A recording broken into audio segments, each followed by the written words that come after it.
اعوذ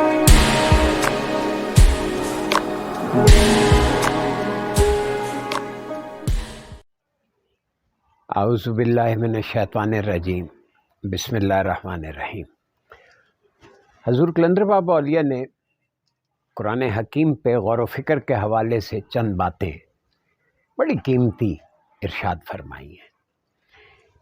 ایک تو انہوں نے یہ فرمایا کہ قرآن پہ آپ خود تفکر کریں، کسی بھی ترجمے اور تفسیر سے بالا تر ہو کر اسے سمجھیں، اور جب آپ قرآن کو سمجھنے کے لیے اس کو پڑھیں تو یہ ذہن میں ہو کہ اللہ مجھے کچھ سمجھانا چاہ رہا ہے۔ جب ہم اس جذبے سے قرآن کو پڑھیں تو اللہ ضرور ہماری فہم میں وہ مفاہیم منتقل کرے گا جو اللہ تبارک و تعالی ہمیں سمجھانا چاہتے ہیں۔ دوسری بات انہوں نے بڑی قیمتی کہی، یہ غلطی ہمارے ہاں اکثر ہوئی ہے کہ ہم ایک ہی لفظ کو، قرآن کے ایک لفظ کو جو کئی جگہ استعمال ہوا ہو، اس کو مختلف مفاہیم میں یا مختلف معنوں میں استعمال کرنے بیٹھ جاتے ہیں یا اپنے مطلب اس میں بھر دیتے۔ اگر ہم حضور کلندر بابا اولیاء کے ارشاد کی روشنی میں اس کو سمجھیں تو اس کا مطلب یہ ہوا کہ جب ہم قرآن حکیم پہ غور و فکر کریں تو ہم دیکھیں کہ ایک لفظ جو قرآن میں جگہ جگہ بار بار استعمال ہوا ہے، ہر جگہ کون سا وہ لفظ مطلب ہے جو ہر جگہ فٹ بیٹھتا ہے، کیونکہ اللہ تبارک و تعالیٰ ایک لفظ کو بار بار ڈفرینٹ میننگز میں استعمال کر کے ہمیں کنفیوز نہیں کرے گا، نہ کرتا ہے۔ ہماری عقلوں کو سیدھا کرنے کے لیے اللہ نے جو بھی ارشاد فرمایا، مثلا میں آپ کو ایک مثال سے یہ بات واضح کر دیتا ہوں۔ دیکھیں، مالک کے یوم الدین، اب اس میں لفظ دین کا مطلب ہم نے جو ترجمہ کیا کہ جو مالک ہے روز جزا کا یا مالک ہے یوم جزا کا، اب یہاں پہ جزا کر دیا دین کا ترجمہ۔ لیکن جب اللہ تبارک و تعالی سورہ کافرون میں فرما رہا ہے کہ لکم دینکم ولی دین، یعنی ہم سے کہلوار ہے، غور کریں اب یہاں پہ دین کا کیا مطلب بنا کہ تمہارے لیے تمہاری جزا، میرے لیے میری جزا، میرے لیے یہ کیا؟ اب مثلا ایک اور جگہ الیوم اکملت لکم دینکم، اب لکم دینکم اس کا کیا مطلب ہوا؟ تمہارے لیے تمہارا دین، تمہارے لیے تمہاری جزا کو میں نے آج پورا کر دیا۔ یہ تراجم بہت تفکر طلب ہے۔ سورہ انفطار میں اللہ تبارک و تعالیٰ ارشاد فرما رہے ہیں وَمَا أَدْرَاكَ مَا يَوْمُ الدِّينِ، اللہ خود بتا رہا ہے، وہ جو مالک کے یوم دین کی اصطلاح وہاں سورہ انفطار میں جا کے کہا کہ تمہیں کیا ادراک ہے، کیا ہے یہ یوم الدین؟ ثم ما ادراک ما یوم الدین یوم لا تملک نفس لنفس شیئا والامر یومئذ للہ۔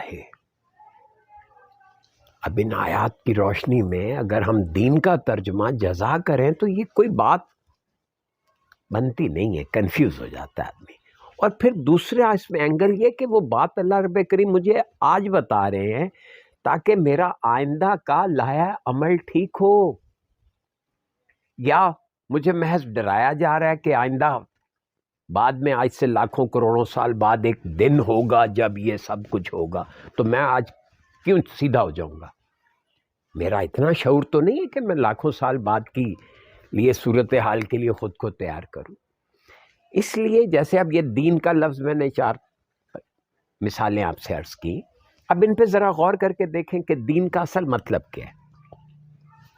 دین کا مطلب بنتا ہے سسٹم، مالک کے یوم الدین۔ اچھا، یوم کا دوسرا لفظ جو ہے جو بڑا مغالطے میں ہے، یوم کہتے ہیں حالت کو، یوم کہتے ہیں بناوٹ کو، یوم کہتے ہیں ایسی حالت کو جس کو ہمارے حواس پرسیو کرتے ہیں۔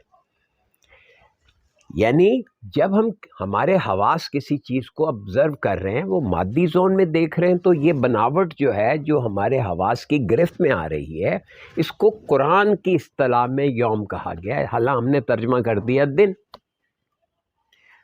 اب اگر باریکی سے دیکھا جائے تو دن کا مطلب وہی ہے کہ بھئی ہمیں چیزیں دکھتی ہیں۔ اب آگے دیکھیں،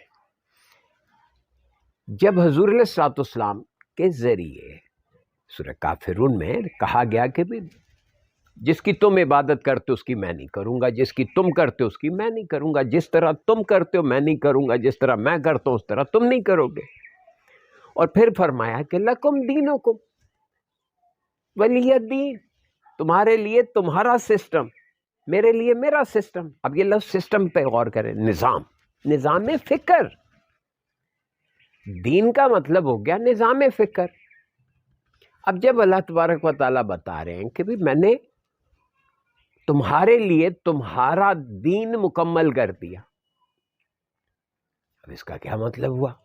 یہ جو سسٹم حضور علیہ الصلوۃ والسلام نے معاشرتی طور پہ ہمارے لیے طے کیا، اس کو اللہ رب کریم نے اپروول دے دی، کہا کہ یہ بالکل مکمل ہو گیا، ٹھیک ہے، اکمل تو۔ اب تیسرا، مالک یوم الدین، جو مالک ہے پورے سسٹم کی بناوٹ کا۔ اب اس پہ باریکی سے دیکھیں، غور کریں، ایک عجیب بات سامنے آتی ہے، کیا کہ ایک سسٹم میرا ہے انفرادی سطح پہ۔ وہ انفرادی سطح کا سسٹم کیا کہتا ہے کہ جس طرح میں اپنا مائنڈ سیٹ بنا لیتا ہوں وہ میرا سسٹم ہے، میں اپنے گھر میں اپنا سسٹم چلا رہا ہوں، آپ اپنے گھر میں اپنا سسٹم چلا رہے ہیں۔ میرے گھر میں میرا سسٹم، میرا ذہنی سسٹم اور ہے، میری بیوی کا اور ہے، میرے بچوں کا اپنے ہر بچے کا اپنا اپنا ایک فکری نظام کام کر رہا ہے۔ ان کا سسٹم ان کے ساتھ ہے، میرا سسٹم میرے ساتھ ہے، میں کیا بلیو کرتا ہوں کیا نہیں کرتا، یہ سب باتیں اسی میں آ گئی۔ اب دوسرا ایک معاشرتی اور اجتماعی سسٹم ہے، اور تیسرا ایک اللہ کا سسٹم ہے جو کائناتی سسٹم ہے۔ تو یہ سسٹم کے 3 ٹیئرز ہو گئے۔ اب اگر میرا سسٹم معاشرے کے ساتھ سنکرونائز کر جائے، ہم آہنگ رہے، تو میں معاشرتی طور پہ آسودہ ہو گیا یا گزارا ہو گیا میرا۔ اب اگر معاشرے کا سسٹم اللہ کے سسٹم کے ساتھ الائنڈ ہے، اس کے ساتھ ہم آہنگ ہے، تو ظاہر ہے کہ وہ سب کا بھلا ہو گیا۔ اور اگر معاشرتی سسٹم اللہ کے سسٹم کے ساتھ کلیوژن میں ہے، اس کے مخالف ہے، اس کے خلاف ہے، اس کے برعکس ہے، یا اس سے ٹکرا رہا ہے، تو اس کی سزا معاشرے کے ساتھ الائن ہونے کی وجہ سے مجھے، اپنے سسٹم رکھنے کی وجہ سے مجھے بھی ملے گی۔ اب اگر میں اپنا سسٹم براہ راست اللہ کے سسٹم کے ساتھ سنکرونائز کر لوں، اس کے ساتھ میں اس کو الائن کر لوں اور اس سسٹم کو آپ سمجھتے ہوئے اپنے سسٹم کو ڈیزائن کروں اور اس کو اپناؤں، کیا بنے گا؟ کیا ہوگا کہ میں اللہ کی پروٹیکشن میں آ گیا۔ اب معاشرتی بگاڑ میرا نہیں کچھ بگاڑ سکتا، معاشرتی بگاڑ اپنا، دیکھیں نا، جیسے ہمارے سامنے حضرت نوح کی مثال ہے، تمام انبیاء کرام کی، کہ انہوں نے اپنے سسٹم کو اللہ کے ساتھ الائن کیا، اللہ کے سسٹم کے ساتھ الائن کیا۔ اب اللہ کا سسٹم کیا ہے؟ سورہ انفطار کی اس آیت میں کیا فرمایا اللہ نے؟ تمہیں کیا پتا کہ یہ سسٹم کی بناوٹ کیا ہے؟ ما ادراکا ما یوم الدین، ثم ما ادراکا ما یوم الدین، سسٹم کی بناوٹ کیا ہے؟ تمہیں اندازہ ہے؟ کیا کہا؟ یوم لا تملک نفس لنفس شیئا، کسی نفس کو کسی نفس کی کسی شے پہ کوئی ملکیت نہیں ہے۔ اگر ہم یہ سسٹم سمجھ جائیں اور اس فکر کو اپنا لیں کہ یہاں کسی نفس کو کسی نفس کی کسی شے پہ کوئی تملیک حاصل نہیں ہے، کوئی ملکیت نہیں ہے. غور کریں ہم کتنا ریلیکس ہو گئے. وَالْأَمْرُ يَوْمَئِذٍ لِلَّهِ، اور ہر عمل اس طرح سے، ہر کام اس طرح سے ڈیزائنڈ ہے، اس طرح سے اس کی بناوٹ ہے، یا اس کی ڈیزائننگ ایسے کی گئی ہے کہ للہ ہے، وہ اللہ واسطے ہے، وہ اللہ کے پرپس کو سرو کر رہا ہے، وہ ہمارے پرپس کو نہیں سرو کر سکتا. اگر ہم اور باتیں چھوڑیں، صرف اس ایک بات کو سمجھ لیں کہ دین کہتے کسے ہیں. ہمارے ہاں یہ لفظ دین کو مذہب کے طور پہ استعمال کیا گیا. مذہب اصل میں کیا ہے کہ ہمیں شر سے دور رکھنے کا ایک نظام ہے.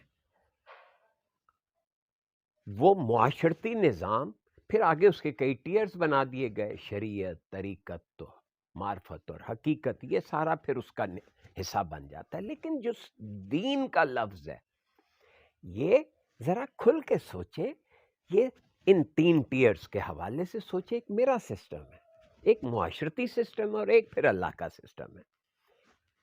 غور کر کے دیکھیں کہ کیا ہمیں اپنے نظام فکر کو اللہ کے نظام کے ساتھ ہم آہنگ کرنا چاہیے یا نہیں.